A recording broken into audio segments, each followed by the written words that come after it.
When you ask me to host the Future of Travel panel, you basically asked me, can you tell a little bit about, where's travel coming from, where is it going to? And interesting enough, I just looked up with you.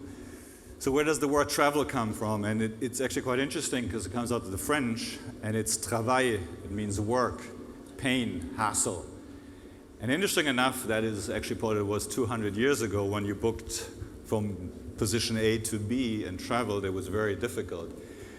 But think about your day to day, how difficult it still is to travel in terms of the consumer. So I think the panel which we have today, it's all about facilitating travel, making it a wonderful experience. And let me just ask and start with you, Jan. Your vita is interesting because you have been with Lufthansa, you have been with Airbus, and now you are the CEO of Remova Electronic Tags, which is a newly founded company with a lot of heart and power and brain work of yourself.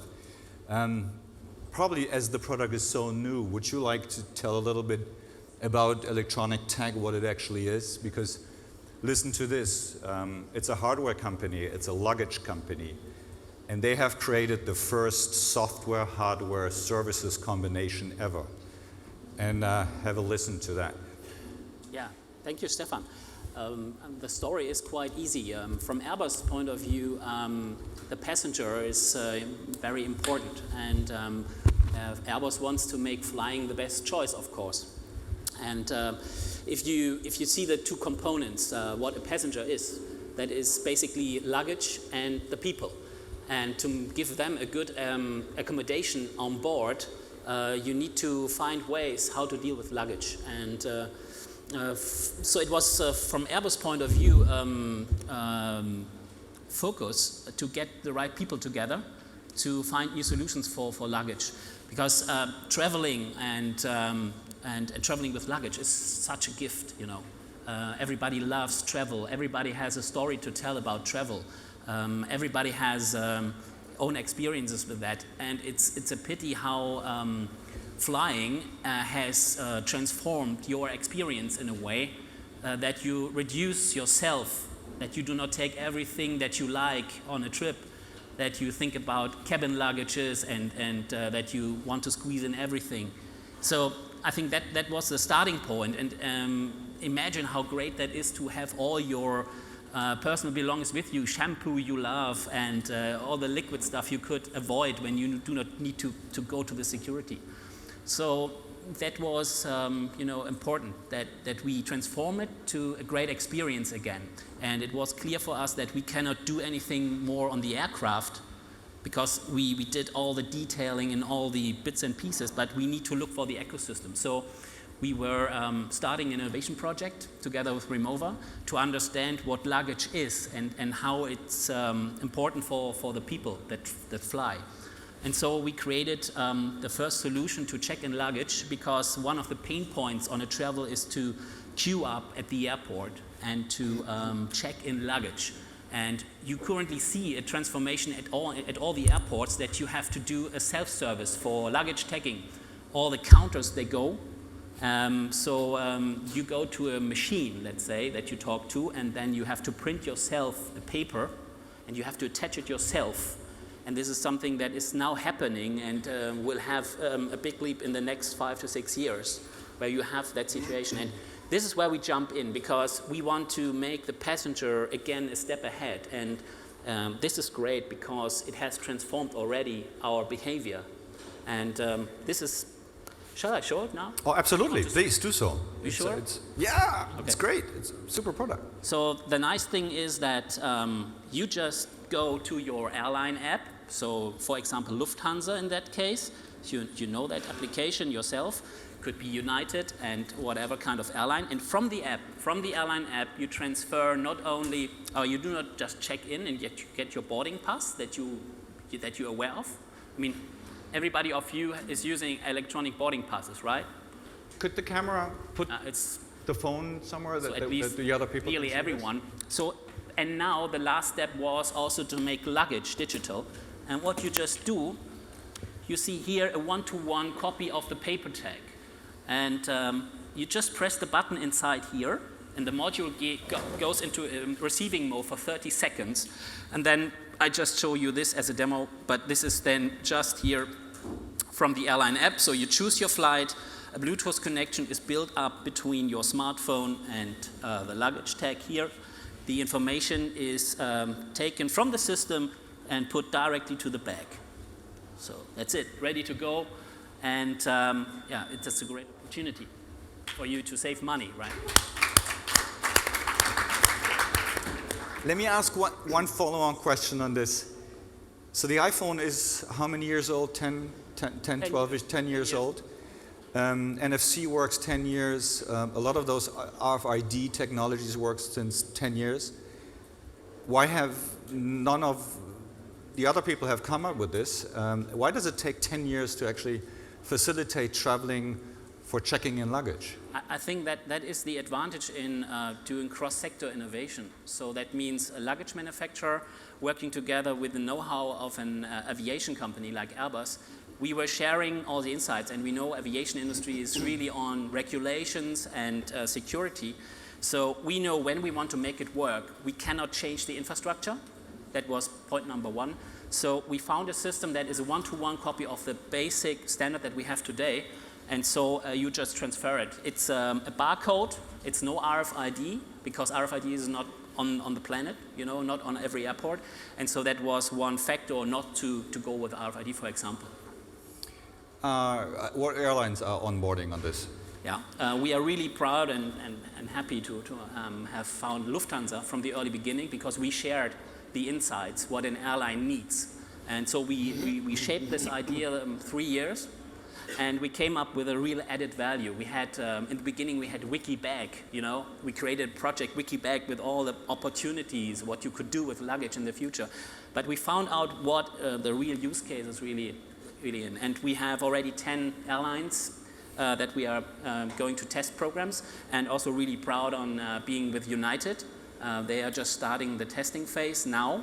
And yeah, so that is our carry in the States. Thanks, Jan. Yeah, cool. Torsten, Lufthansa, keyword just given by Jan. You were in charge of strategy at Lufthansa.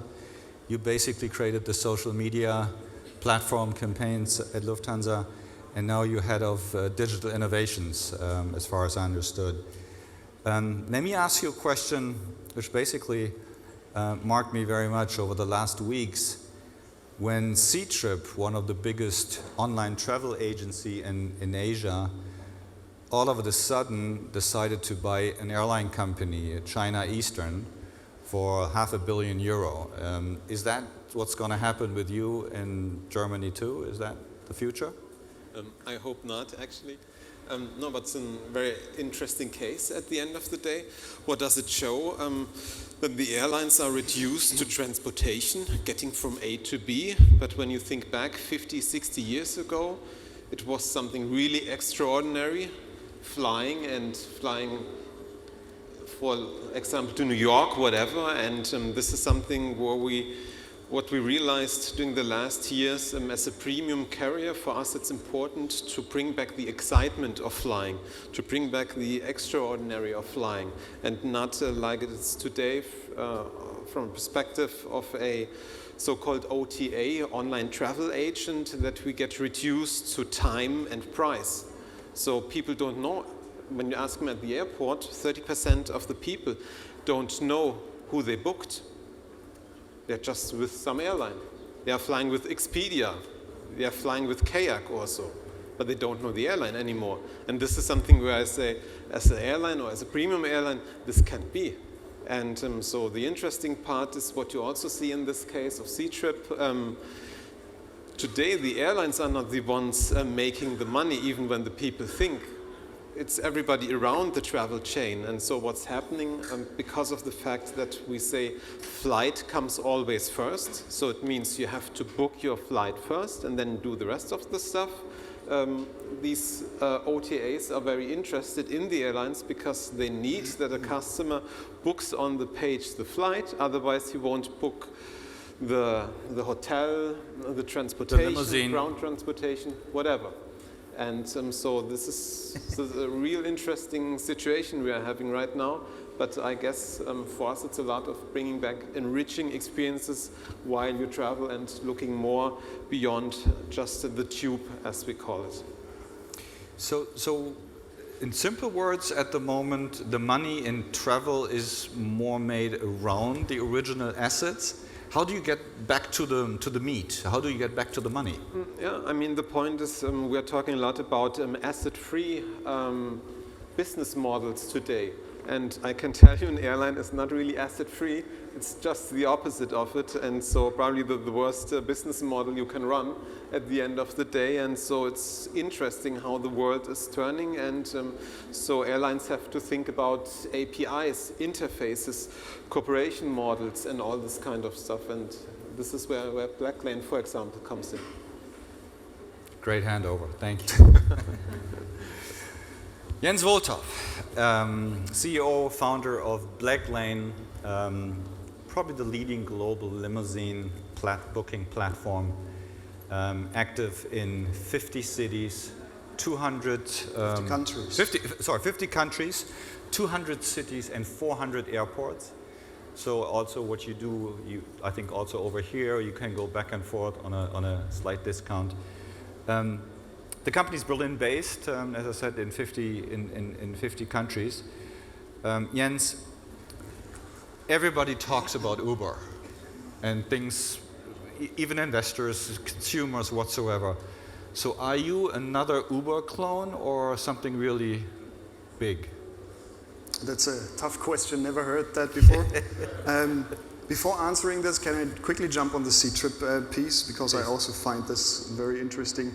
Although the revenue is created actually in the millions of layers of middlemen, the value actually of the travel piece is at the end of the day created with a supplier like Lufthansa.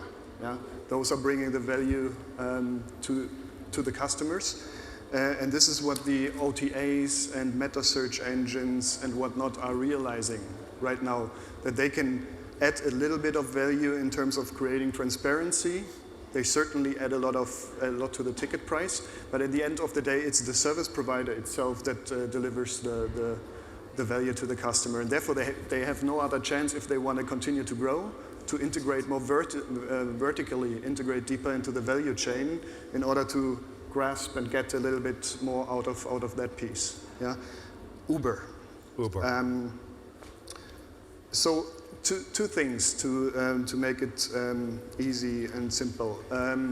Blacklane focuses on scenarios, on use cases where travelers are spending longer times in the car. Why is that? Because as soon as you spend a longer time in a car, you certainly value quality more. You value planning reliability, price certainty, simply comfort and value for the money more than if you would travel around the block in an inner city mobility space where all the taxis and Lyfts and Ubers and others are playing. Blacklane is, and we always have been there for delivering such a quality. Very affordable value for the money.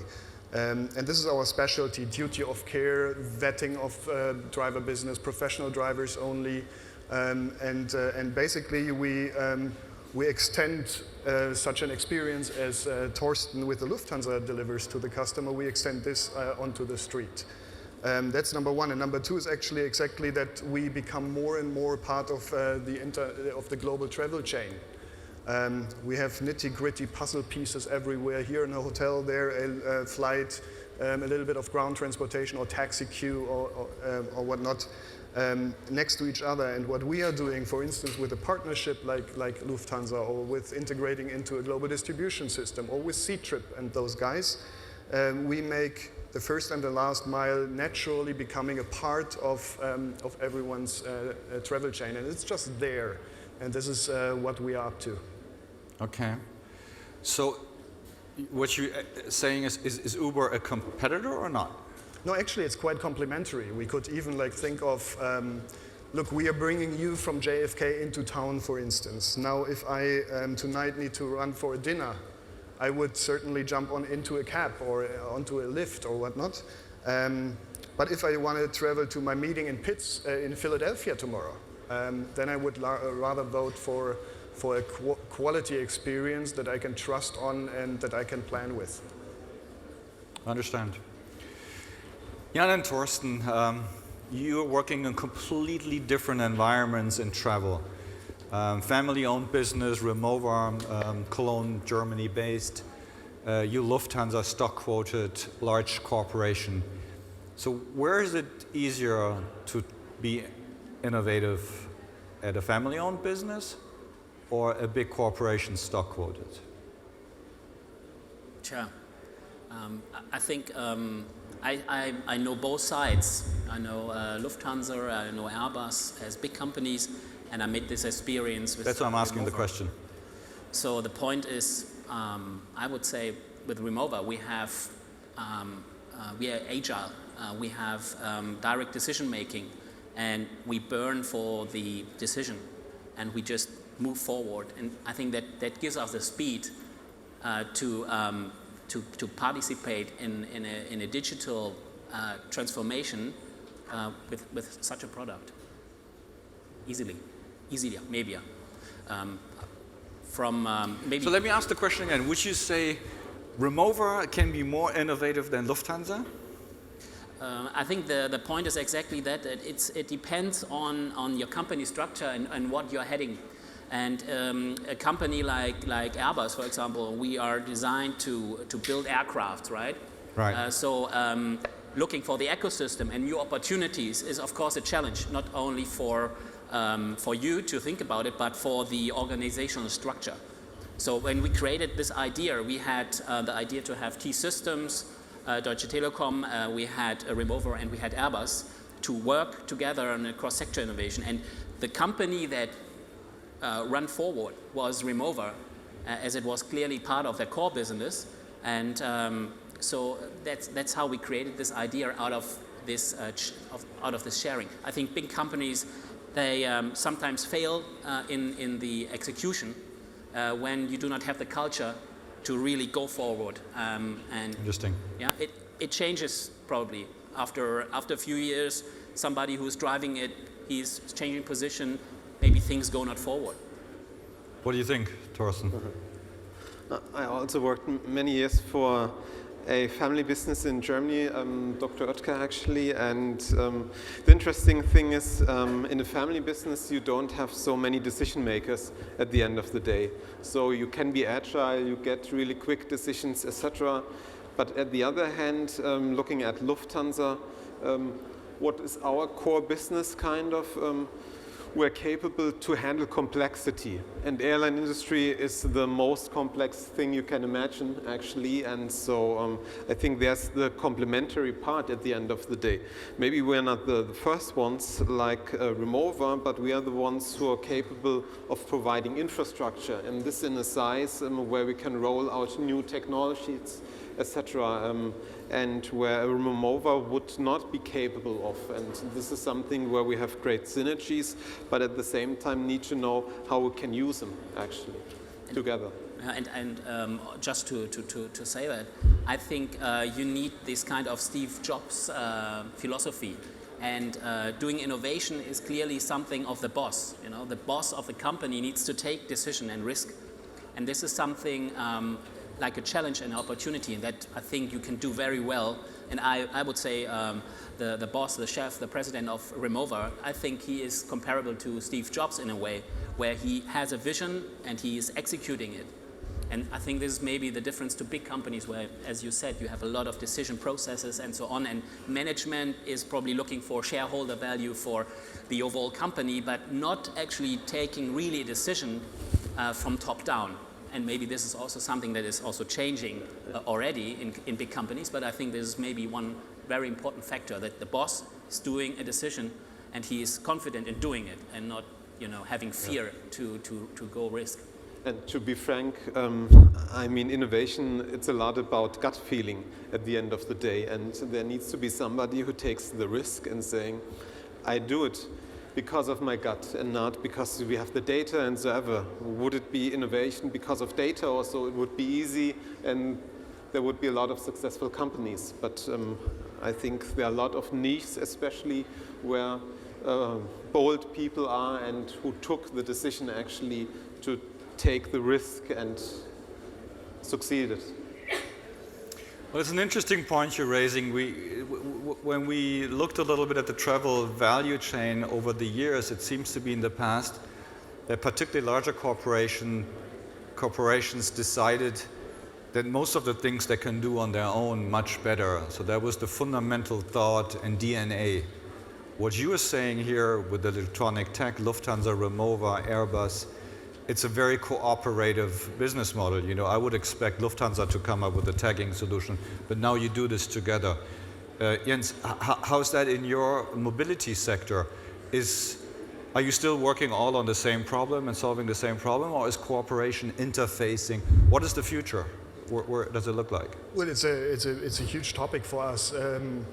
Actually, like us as a young startup or grown up, I think when it comes to our what we can deliver on ourselves, we are quite fast and agile and test things out and innovate on an incremental basis. But as we more and more move into the travel chain, into the large travel giants actually that are ruling the travel industry, it's a tough one, right? It's like when we enter corporations or we try to enter corporations, it's a great idea. Every one of us would appreciate to have the first and last mile filled automatically with your flight booking, with your ticket handling. But at the end of the day, it's long discussions, big conceptual designs, instead of what we are used to, those incremental fast steps. Deriving data, analyzing them, change your approach, and move forward. And the guys in the industry are around since quite some time, yeah, for decades. And it's a bit of luck if you can cooperate with a player like Lufthansa. They've just created the innovation hub in Berlin. They are dedicated to these kinds of topics, and that's for sure helpful. I got another one for you. I do this more concrete. So you have a luggage company right next to you and a airline carrier and a limousine services company. So design on the fly a product for your customers, partnering with all of the three of you. Just what would you do? Well, that's not too difficult. Like, there's an end stage, the goal where a customer basically or a passenger, a traveler, just needs to be here at DLD ground next week, let's say. That's it. You enter it into your calendar, and then behind the scenes, the flight with Lufthansa is being booked. The luggage is being updated with the right, how do you call that? Electronic ticket? Tag. And then the first and the last mile is also filled by us, right? It's all ending up in your calendar. It's just there. If your meeting is moving, has been cancelled or moved to the next day, everything behind the scenes is being updated. But this is a long shot, right? And it would take probably also even a year to discuss the concept and define what everyone needs to bring to the table. So what we would appreciate would be like a first pilot, partnering with Lufthansa, partnering with Remova, making use of our drivers, which are professionals and can bring more than like holding a steering wheel to the table, and then we just solve the first pieces of it. Yeah, and then iterate and make it broader and broader and broader towards this long-term vision. Okay. Stefan, yeah, go ahead. Maybe I want to jump in. Somebody wants to get from point A to B. Today we're thinking in first, business class, whatever. Maybe we have to rethink the whole thing and also think about the complete experience from end to end, from door to door, and also saying, so what's important for me? Is it reliability, or do I need to be somewhere in time? It's my preference comfort? Is the combination of it, or whatever? And so maybe this is something where maybe in the future also companies will offer this end-to-end experience. For example, this is why Black Lane is interesting for us, because we can say they extend our premium experience, and we want not only that the flight is hassle-free and so on, but also what's happening back and forth. And so we need to broaden our view, and also Remover, for example, as somebody working with us, where this is a little piece, but an important piece actually for the whole experience. And I don't have hassle and so on. And today it's just more like we're selling, or companies are selling tickets, people are flying and off. But the point is, how can we design the whole experience in the future? And maybe I want to know, do I have everything in my luggage already? So if there's in the next generation or so, everybody's talking about what my fridge has in it, maybe we should think about what has the luggage in, because when I'm traveling, always I forget something. And the question is, what did I forget? And maybe my app tells me in the future, oh, you forgot, please stop, or before you leave, get this or that in your luggage. The future. Let's talk about the future, the topic of the panel. So if you take a step back from what you do, luggage, transportation, or whatever it is, what are over the next 10 years, what are the 3 trends which you will believe, out of the perspective of the consumer, your client, the customer, will change travel? What are the big mega trends you see? Jan, what do you think? To be honest, I think the smartphone will have the impact that we want to be better informed, and we will be better informed. So information is key, and if you are informed, you can make use of at least everything. So I see really for example, the waiting time for anything. If it's the waiting time at a baggage claim, for example. These are things where we looked into, okay? And the problem is not to wait. The problem is not knowing how long and if it's successful, you know? Because there's nothing bad than waiting and then probably not receiving the bag because there was a rush tag on or whatever, and it was coming with the next flight. So, but these are all things that are transformed. So the information is there. Lufthansa is already doing that for me in a very excellent way for the Lufthansa app, where you have a real-time tracking status of your luggage. So it's a real-time tracking, if it's loaded, where it is, where it's coming, even so on which claim it will come in the future. You get all this information and how long it will take. And really, the point is with the smartphone, you see that in the audience. I think probably 80% are online at the moment doing some other stuff, right? Checking an email, or, you know, this is exactly the thing. You are here on the conference having this talk, and by hearing us, you do some, you know, some control. You do things, you trigger things in the background. And this is exactly what you do when you wait at baggage claim. You make use of the time, and it's not lost time of waiting, but it's time to go through your emails and so on. And it's all about the information. So this is one mega trend. And the other trend is making people smart. So I see the smart traveler as a mega trend, and socially as well. That means today you got, for example, you can collect social points for doing good things, right? There is no money behind. It's just giving you the status. For example, I think it's with you probably the same. When you drive with one of your drivers, you can give them 5 stars if they were fine, if the travel was good. This is just these are virtual coins for reliability or for the comfort, or how you receive that. People do that, and I love to do that as well. I do not get anything out of that, but you know, it shows the status of a driver. And these are things I could imagine also for the future, where smart travelers, they can earn points. You know, these are 5-star smart travelers because they do everything right in a way, because they have the right smart products, they use the right smart ways getting through the airports, they are informed and so on. So I could see these 2 things, where you have a social, let's say, awarding system going to the travelers. You have this information stuff, and yeah, Torsten, maybe you also have some trends, I'm sure. I mean, what are we doing today already? For example, upstairs we have a virtual reality showcase there where you can experience our product. And here at JFK in Newark, we're doing already pilots at the gates and at the check-in where you can use the Samsung Gear VR to see how does our premium economy look like. And afterwards, if we have seats available, even book an upgrade on premium economy, for example, because people don't know the product and don't know, is it economy, is it business, how does it look like, and so on. So this is the first step. But today we are thinking from our perspective. I think in the far future it's more how does our surrounding adapt to us. For example, there's a lot of research today, how can we find out the mood of people.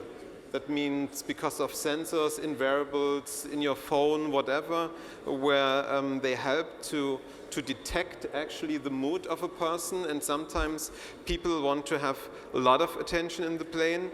Other days they want just to be left alone and nobody disturbing them in any way. So this is something where we're thinking of, but at the same time, as a former marketer, I have to say regard IoT as one part of our topic, saying Internet of Things, it's a lot about every service becomes a marketing opportunity in the future.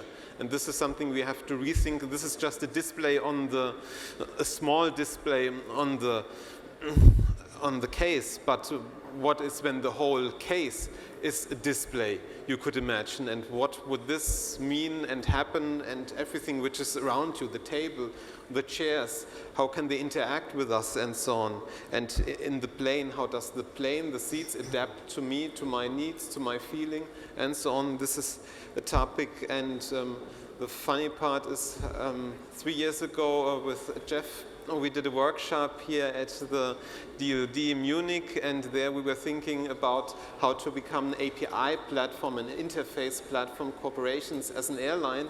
And in his book, Jeff has a nice piece about Lufthansa or Google Air he called, where he said, well, maybe we don't want to fly in a class, but rather think about what are our peers we want to travel with. Like here, the conference. Why do I go to DLD? New York. Could stay in Germany. Frankfurt is a nice town, whatever. No, because it's a certain crowd here, and so we have to rethink what we do and how we approach things. So you're saying it's social interaction and convenience very much the big trends which is impacting your business. You basically customization, I'd say. Data customization, knowing your customer better and adjusting and adapting seamlessly. So what do you think, Jens? So first I would build on those two things. I personally, I never enjoyed travel, still don't, and probably won't unless a few things change. That is certainly the seamless thing that Torsten mentioned. I just want to be here in New York at a certain time of a day and a day of a week, and I don't want to. And I actually, talking about smart traveling, I also don't need transparency. I think that's good for occasional travelers. They want to browse here and browse there, but I do know my preferences. I know in what kind of hotel I want to stay. I know my budgets. I know where I want to sit in the car, or whether I have an aisle seat and pasta in my plane. So I don't get why I always need to explain this again and again and again, and waste a lot of time in bringing all of those things together. So I need this to be solved. That's partially personalization and the seamless behavior. Then I see another big thing that I think no one of us has ever experienced, but will experience quite soon, and that's the rise of APAC regionally. So what we are going to see from the Chinese market, this will be something that no one in the travel industry has ever seen before. That's Chinese outbound traveling, but also international traveling into China. Those things are not solved at all yet, and we are working hard to deliver this as soon as possible. Well, I think we still probably have one round of questions. So you're bringing up the Chinese or the Chinese market. So anything which you actually do over here in the Western world and also probably Middle East, it wouldn't apply for China. So no social, the marketing tools wouldn't apply, no localization would apply, Google doesn't work, any American product has been blocked. What is your, in one simple sentence, how do you address the Chinese market?